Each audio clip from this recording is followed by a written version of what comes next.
Hi friends, ചെമ്പപ്പാറ natural ബ്യൂട്ടിയിലെ ഒരു പുതിയ വീഡിയോയിലേക്ക് എല്ലാവർക്കും സ്വാഗതം. ഇന്ന് നല്ല മഴയായിരുന്നു. കുറേ ദിവസമായിട്ട് നല്ല മഴയാണല്ലോ അല്ലേ? മഴയ്ക്ക് ഒരു കുറവുമില്ല. വലിയ മഴയാണ് ഇവിടെ പെയ്തുകൊണ്ടിരിക്കുന്നത്. എല്ലായിടത്തും മഴയായിരിക്കുമല്ലോ അല്ലേ?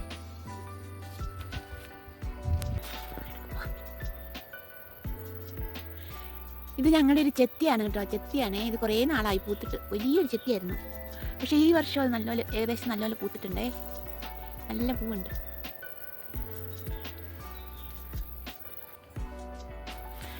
ഇതൊരു സൈസ് ചെടി. അതിൻ്റെ പേരെനിക്കറിയത്തില്ല, പക്ഷെ നല്ല ഭംഗിയുണ്ട് കാണാനായിട്ട്. ഇതിൻ്റെ പൂക്കൾ കാണാൻ ഇത് കണ്ടോ, നല്ല രസമല്ലേ കാണാൻ. പൂക്കൾ കാണാൻ നല്ല ഭംഗി, നല്ല രസം കണ്ടോ. നല്ല ഭംഗിയുള്ള പൂക്കളാണ്.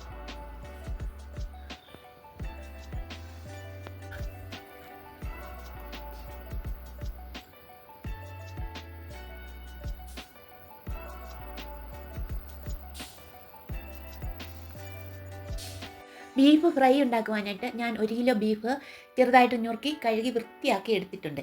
അതിലേക്ക് നമുക്ക് ആദ്യമായിട്ട് കുറച്ച് ഗരം മസാല ഇട്ട് കൊടുക്കാം. അതിനുശേഷം അതിലേക്ക് കുറച്ച് മല്ലിപ്പൊടി ഇട്ട് കൊടുക്കാം, കുറച്ച് മുളക് പൊടി ഇടാം, കുറച്ച് മഞ്ഞൾപ്പൊടിയും ഇട്ട് കൊടുക്കാം. പൊടികളെല്ലാം കൂടി ഇട്ട് ആവശ്യത്തിനുള്ള ഉപ്പ് കൂടി ഒഴിച്ചു കൊടുക്കാം. ഉപ്പും കൂടി ഒഴിച്ചതിന് ശേഷം എല്ലാം നന്നായിട്ടൊന്ന് തിരുമ്മി യോജിപ്പിച്ചെടുക്കാം. എല്ലാം കൂടി നന്നായിട്ട് തിരുമ്മി യോജിപ്പിച്ചെടുക്കണം.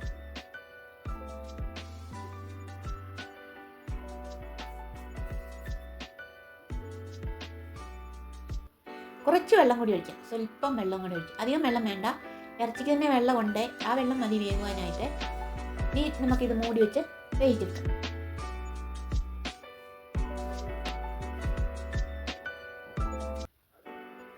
ഇറച്ചി വെന്ത് വരുമ്പോഴേക്കും നമുക്കതിനുള്ള വഴറ്റാനുള്ളതൊക്കെ കൂടി ഒന്ന് വഴറ്റിയെടുക്കാം.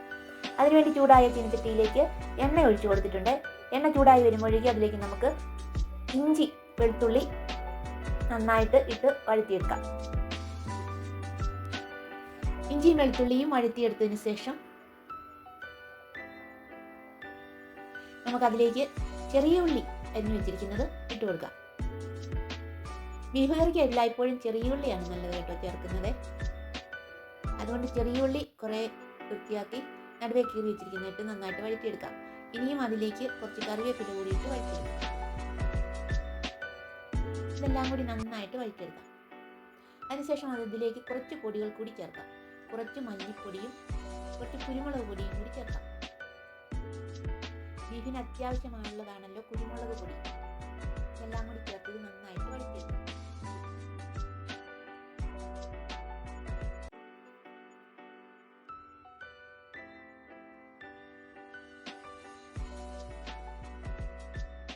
അപ്പോൾ നമ്മുടെ ബീഫ് കറി നന്നായിട്ട് വെന്ത് വന്നിട്ടുണ്ട് കേട്ടോ. അപ്പോഴത് നമുക്ക് എടുത്ത് നോക്കാം. ബീഫ് കറി നന്നായിട്ട് വെന്ത് വന്നിട്ടുണ്ട്. അതിലേക്ക് നമുക്ക് ഈ വഴറ്റി വെച്ചിരിക്കുന്ന അതും കൂടി ഇട്ട് കൊടുക്കാം.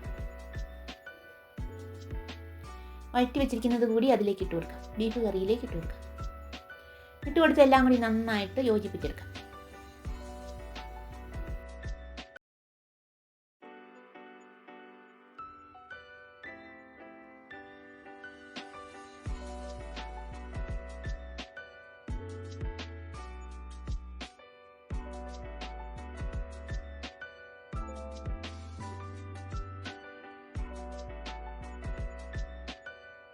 എല്ലാം കൂടി നന്നായിട്ട് ചെറിയ തീയിൽ വെച്ച് ഇളക്കി നന്നായിട്ട് ഫ്രൈ ആക്കി എടുക്കണം. അത്രയ്ക്ക് ഉണക്കുന്നില്ല, ചെറിയൊരു പെരളനായിട്ട് എടുക്കാം. അതിലേക്ക് കുറച്ച് സവോള കൂടി അരിഞ്ഞു വെച്ചിരിക്കുന്നത് ഇട്ട് കൊടുക്കാം. കുറച്ച് കറിവേപ്പില കൂടി ഇട്ട് കൊടുക്കാം. എല്ലാം കൂടി ഒന്ന് നന്നായിട്ട് ഇളക്കി യോജിപ്പിച്ചെടുക്കാം.